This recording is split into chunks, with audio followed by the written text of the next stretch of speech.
Ya, Assalamualaikum warahmatullahi wabarakatuh. Salam Waalaikumsalam warahmatullahi warahmatullahi. wabarakatuh. Selamat pagi teman-teman semuanya. Kita bertemu kembali pada pagi hari ini dalam mata kuliah Hukum Islam, di mana yang pada hari ini adalah pertemuan ke-6 kita yang terkhusus untuk membahas tentang hukum pernikahan Islam. Nah, sebelum kita masuk ke topik, saya ingin bertanya kepada teman-teman, apa yang dimaksud atau definisi dari pernikahan itu sendiri. Silakan teman-teman, kalau ada yang tahu, bagaimana, apakah definisi dari pernikahan. Mungkin Pak Gede, ada definisi? Ada, Pak. Ibu, apa Ada. apa definisi pernikahan Pak Gede? Nikah itu pakai surat, Pak. Oh, nikah pakai surat. Ya, Ya, selanjutnya mungkin Bu Cut. Eh, Ya, nikah itu nikah itu hal yang indah, yang selamat dunia akhirat, Pak. betul. Bu Ratu mungkin Bu moderator kita, bagaimana definisi pernikahannya menurut Bu Ratu? Hubungan antara wanita dan perempuan yang legal lah, ya, Pak. Wah, hampir mendekati. Mungkin ada teman-teman yang lain akan menambahkan apa definisi dari pernikahan. Prof. Sudarwan kayaknya lebih ahli. Ampun. ya, saya nanti Ya, kalau udah kedua kali baru saya definisikan. Oh, iya. Kalau pertama nggak usah definisikan lah. jadi pengertian nikah kalau menurut Undang-Undang Nomor 1 Tahun 1974 tentang perkawinan, ya memang undang-undang ini dinamakan Undang-Undang Perkawinan. Saya juga tidak tahu kenapa dinamakan Undang-Undang Perkawinan. Yang jelas kalau secara umum pernikahan dan perkawinan itu kan berbeda. Kalau kata Pak Gede tadi nikah pakai surat, kawin tidak pakai surat. Nah, pengertian nikah adalah ikatan lahir batin antara wanita, seorang wanita dan seorang pria dengan tujuan untuk membentuk keluarga yang bahagia dan kekal berdasarkan ketuhanan yang Maha Esa. Nah, jadi nikah ini merupakan ikatan lahir, artinya fisik, tapi juga batin. Seperti yang kita tahu di ceramah-ceramah agama, sering Ustadz mengatakan eh, seorang istri, seorang suami akan ditunda masuk surganya kalau istrinya masih di dalam neraka karena ada kesalahan-kesalahannya. Ataupun sebaliknya, bisa jadi seorang istri bisa akan terlambat masuk surganya bila tidak berbakti pada suami dan belum dimaafkan oleh suaminya. Nah, kira-kira seperti itulah kawan-kawan semuanya. Nikah atau ikatan lahir batin ini mempunyai beberapa tujuan. Ini saya ambil dari beberapa pendapat ahli atau ulama di dalam hukum Islam. Yang pertama adalah menegakkan dan menjunjung tinggi agama, yang mana pada sisi pernikahan ini ia adalah kontrak, bukan hanya kontrak hubungan manusia dengan manusia yang diketahui oleh negara, dalam hal ini mungkin dicatat di KUA ataupun dicatat di Dukcapil, tapi juga dicatat menurut agama dan sah keabsahannya itu tidak hanya harus menurut agama, tapi juga menurut negara. Yang kedua, tujuan pernikahan adalah menghalalkan hubungan biologis. Nah, ini mungkin menjadi tujuan yang paling banyak dilakukan oleh orang. Padahal bukan cuma ini, masih ada tujuan-tujuan lain yang lebih uh, mulia daripada pernikahan itu sendiri. Yang kita ketahui, orang yang melakukan hubungan biologis, kalau menurut Islam, di luar pernikahan dikategorikan sebagai zina. Dan zina hukumnya kalau dalam hukum Islam hukumnya adalah dirajam atau didera. Nah, nanti kita akan bahas di pembahasan tentang hukum pidana Islam di fikih jinayah. Lalu Tujuan yang ketiga adalah melahirkan keturunan yang sah. Orang yang menikah jelas dia nasabnya. Fulan bin Fulan, Fulaniah binti Fulan. Nah, jelas dia anak siapa, ayahnya siapa, anaknya siapa. Dan itu tercatat kalau kita mencatatkannya di KUA. Nah, untuk memperjelas keturunan atau menjaga keturunan. Dalam hal ini melahirkan keturunan yang sah. Yang keempat, tujuan dari nikah adalah menjaga fitrah manusia itu sendiri. Yang mana fitrah manusia ataupun secara alami, manusia punya hasrat untuk punya keturunan, punya hasrat untuk melakukan hubungan biologis, punya hasrat untuk diayomi, ataupun punya hasrat untuk memimpin. Nah, di dalam keluarga semuanya bisa terjadi. Seorang pria, kalaupun dia tidak jadi kepala desa, tidak jadi bupati, minimal dia menjadi pemimpin bagi keluarganya. Nah, yang kelima, tujuan pernikahan adalah menjaga ketenteraman hidup. Nah, kalau kawan-kawan di sini belum menikah, kawan-kawan kan masih mahasiswa, masih semester 2. Saya rasa belum ada yang menikah. Ketenteraman hidupnya akan berbeda dengan orang yang sudah menikah. Walaupun sebenarnya tuntutan hidup juga banyak sih. Istri suka COD misalkan kan, nah, ataupun biaya hidup rumah tangga yang membesar, tapi itu jangan khawatir. Allah sudah menjanjikan rezekinya akan cukupi. Bahkan di dalam Al-Quran dikatakan seekor binatang melata pun akan dijamin rezekinya, asalkan kita tetap berusaha. Nah, jadi ketenteraman hidup. Misalkan saya kalau bagi-bagi dulu kalau masih bujang, masih kuliah, bagi-bagi bikin kopi sendiri, masih air sendiri, sore nyuci, nyapu. Nah, kalau sekarang sudah punya istri, ada istri yang kadang kalau mau bangun siang sudah dibangunkan, kalau kopi sudah diseduhkan, sudah dibuat di atas meja, ada gorengan lagi. Kan ketenteraman hidup. Itu contoh kecilnya.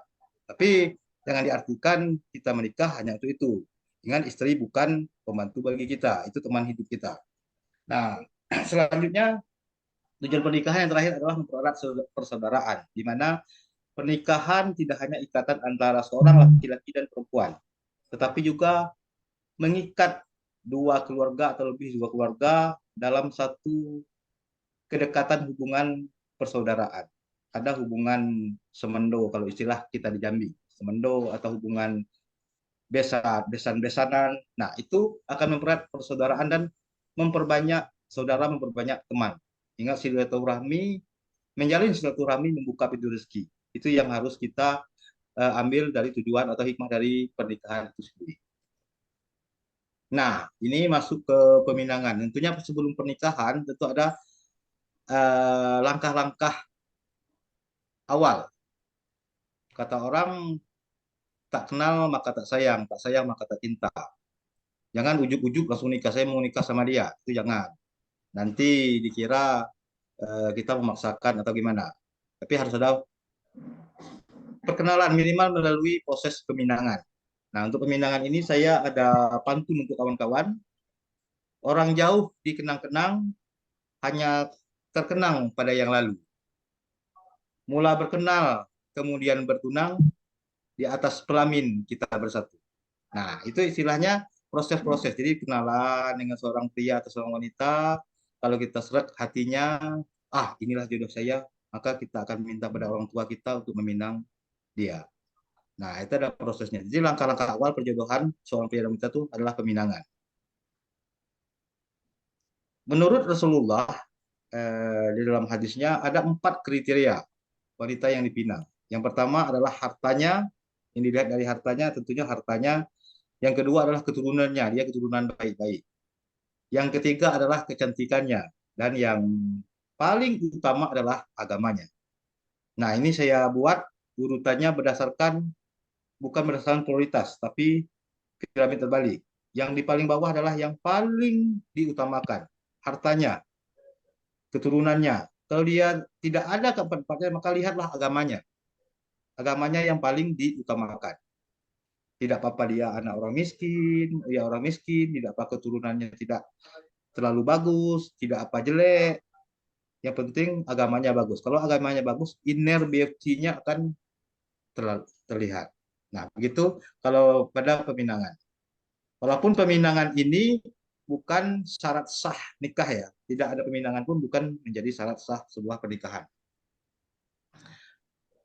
Cara peminangan bisa dilakukan dengan pertama dapat dilakukan oleh orang lain yang menjadi oleh orang yang ingin menjadi pasangan kita, bisa langsung meminang, maukah kau menikah denganku? Itulah bahasanya. Dengan kalau di film Korea itu kan tunduk-tunduk dikit pakai cincin gitu kan. Nah, kira-kira seperti itulah cara meminang. Yang kedua dilakukan oleh perantara yang dapat dipercaya, mak comblang lah. Kalau bahasa kita mak comblang, kita minta mak comblang untuk menanyakan maukah dia jadi istri kita ataupun menanyakan eh, ke keluarganya atau keluarga kita bertemu dengan keluarga kita. Kalau adat kita Jambi kan kita menemui orang tua kita minta dinikahkan dengan anak si ini, lalu orang tua kita menemui orang tua perempuan tersebut. Kalau itu contoh kita di Jambi. Nah, selanjutnya setelah peminangan baru dilakukan pernikahan, prosesi pernikahan. Nah, pernikahan ini ada syarat rukun yang harus dipenuhi. Rukun nikah yang pertama adalah tentunya ada calon mempelainya. Kalau tidak ada calon mempelainya, gimana mau nikah? Emang mau nikah sama kayu? Mau nikah sama batu? Ada calon mempelainya. Maksud saya adalah mempelai ini seorang pria dan wanita. Ada mempelai pria, ada mempelai wanita. Kalau pria sama pria, jeruk bukan jeruk dong.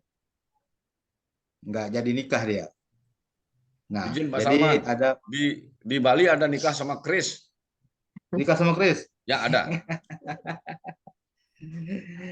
Betul, Ya, calon serius. mempelainya. Yang lanjut, yang kedua adalah wali nikah. Nah, wali nikah ini orang yang bernasab dari mempelai wanita, calon mempelai wanita. Di dalam Islam dikenal wali nikah, wali nasab. Yang pertama, yang paling pertama itu adalah ayah kandung dari wanita tersebut. Wanita tersebut. Maksudnya ayah kandung ini kalau kita bahas lebih jauh, ayah kandung secara biologis dan secara sah memang ayah dari perempuan tersebut. Artinya dia lahir bukan dari pernikahan yang hamil duluan sebelum nikah, tapi memang setelah bapak ibunya menikah dia lahir. Nah, begitulah. Jadi wali ini ayah kandung nasab. Kalau tidak ada ayah kandungnya, kakak adik laki-laki, kakak laki-laki, adik laki-laki kandung dari mempelai wanita atau saudara ayah, paman, bukan bibi ya, saudara laki-laki ayah. Nah, wali ini hanya laki-laki. Selanjutnya, rukun nikah adalah siwat ataupun ijab kabul. Ijab kabul ini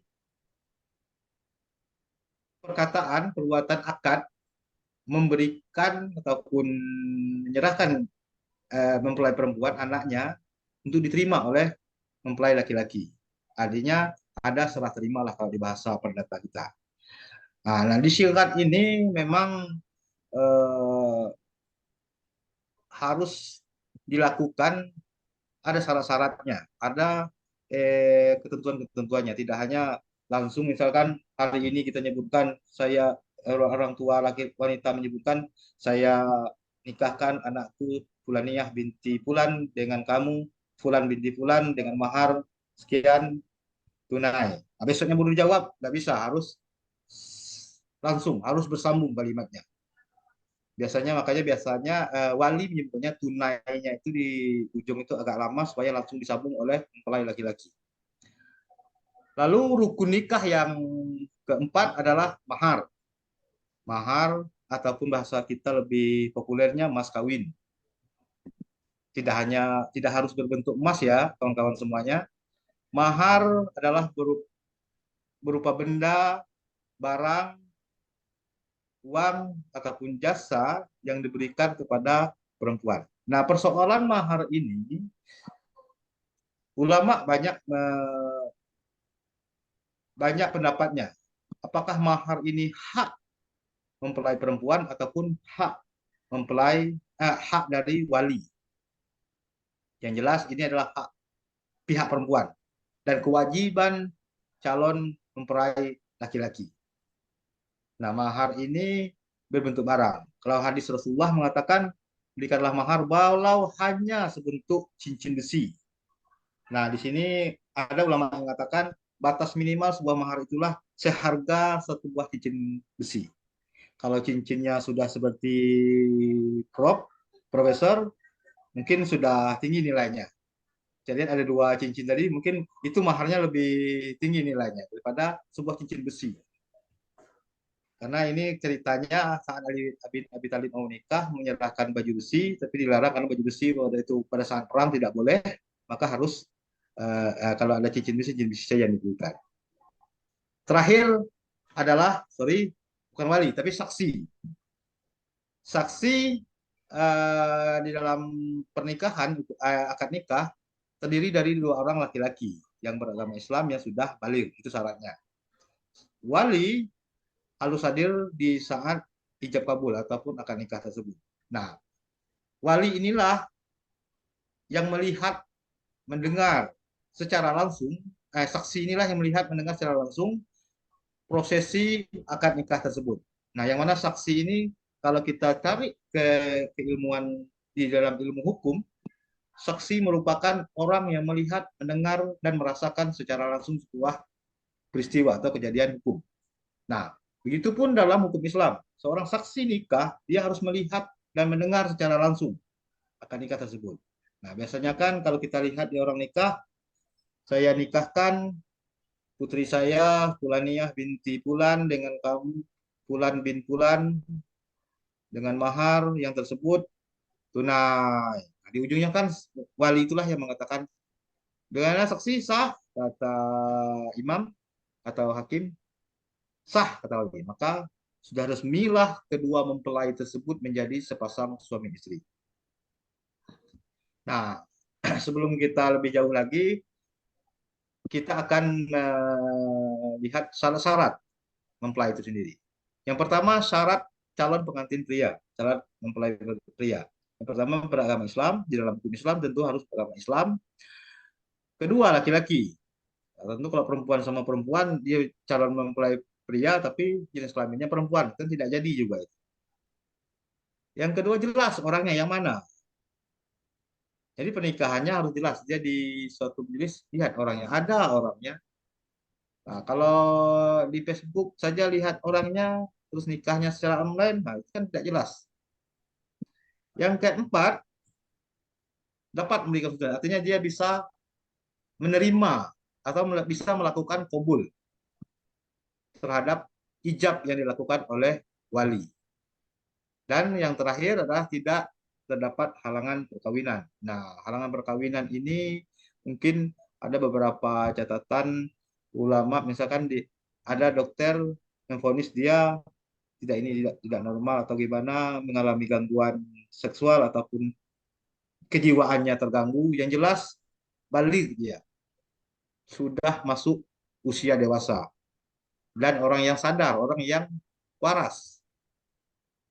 Saya rasa tidak mungkin juga seorang wanita mau menikahi orang yang tidak waras. Pikir-pikir ulang ya kan. Jadi harus orang yang waras. Itu salah satu, tidak terdapat halangan perkawinan. Sedangkan syarat untuk calon pengantin wanitanya yang pertama itu beragama Islam juga, perempuan jelas karena dia menikah dengan laki-laki, karena menikah itu dua jenis kelamin yang berbeda. Jelas orangnya, dapat dimintai persetujuan, artinya sudah ditanyai apakah kamu memang mau menikah dengan dia, dan tidak terdapat halangan. Nah, bukan istri orang maksudnya. Kalau istri orang bukan, tidak boleh. Tidak terdapat halangan ataupun masih dalam masa idah perceraian. Dia seorang janda, dia menikah, bercerai, lalu mau langsung dinikahi, yang tidak boleh. Harus melewati masa idah dulu. Masa idahnya 103 bulan 10 hari kalau orang bilang, artinya 100 hari dari perceraian dengan suami sebelumnya. Setelah itu baru dilakukan, baru boleh dinikahkan dengan pria lain. Itu syarat bagi calon pengantin wanita. Nah, sedangkan syarat wali ini dia seorang laki-laki dewasa, mempunyai hak perwalian, artinya mempunyai hak perwalian ini dia memang nasabnya dengan wanita itu jelas. Yang pertama tadi saya bilang laki-laki ayahnya, ayah kandungnya. Kalau tidak ada ayah kandungnya berarti kakak laki-laki atau adik laki-laki ayahnya. Kakak laki-laki atau adik laki-lakinya. Kalau tidak ada itu juga saudara laki-laki dari ayahnya. Nah, bahkan sampai juga ke anak laki-laki dari saudara laki-laki ayahnya. Itu yang mempunyai hak perwalian. Tidak terdapat halangan. Jadi kalau ada yang mengatakan ketika ayahnya sedang haji, sedang umroh, belum boleh menikahkan anaknya yang ada di sini. Tentunya karena jauh kan. Apa Karena Salman, waktunya sudah lewat 1 menit. oh ya, baik mungkin itu dulu kawan-kawan sebelum berakhir.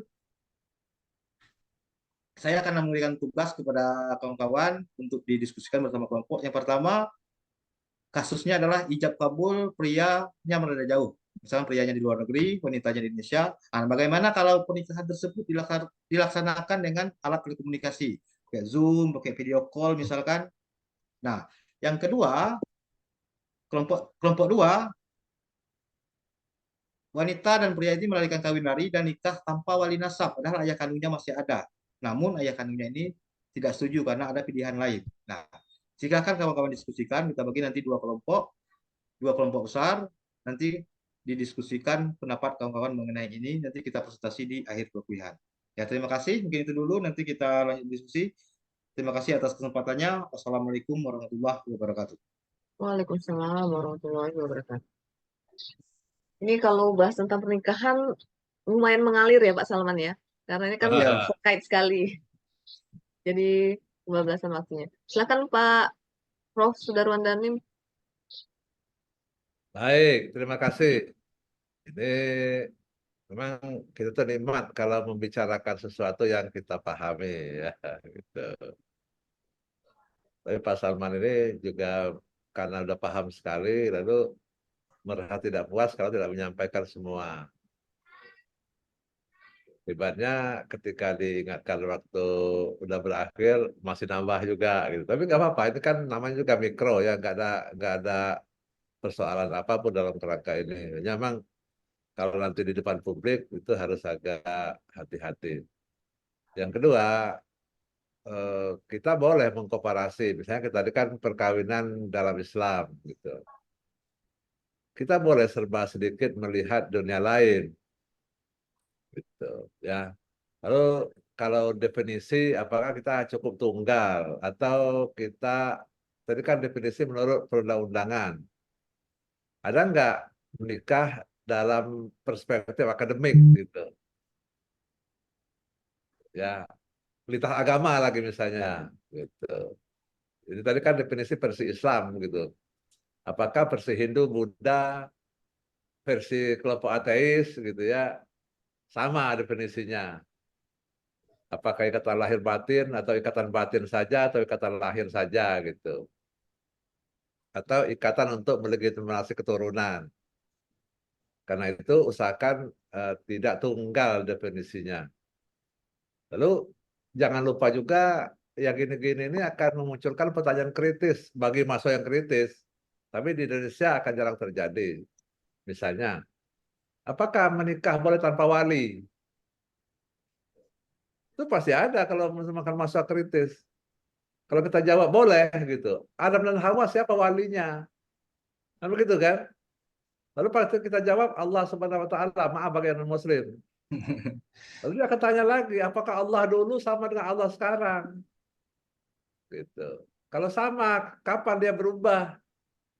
Mengubah peraturan gitu.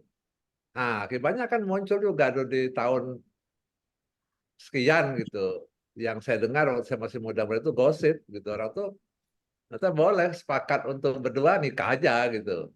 Walinya Allah gitu. Itu ngikuti cara-cara Nabi Adam dan Hawa dulu kan begitu kan. Nah, penjelasan yang lain-lain, Bapak tadi memang mengapa agak ini karena ada bagian-bagian tertentu yang gemuk sekali penjelasannya. Misalnya Bapak tadi lama sekali berbicara di tujuan gitu misalnya. Nah, lain kali kalau kita itu coba agak diatur iramanya, ya.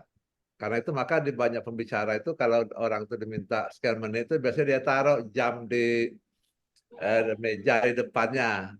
Karena kalau ngelihat jam lagi itu secara etis juga kurang bagus. Dan itu biasanya dia suka taruh atau dia lihat jam yang tampakkan di dinding gitu ya.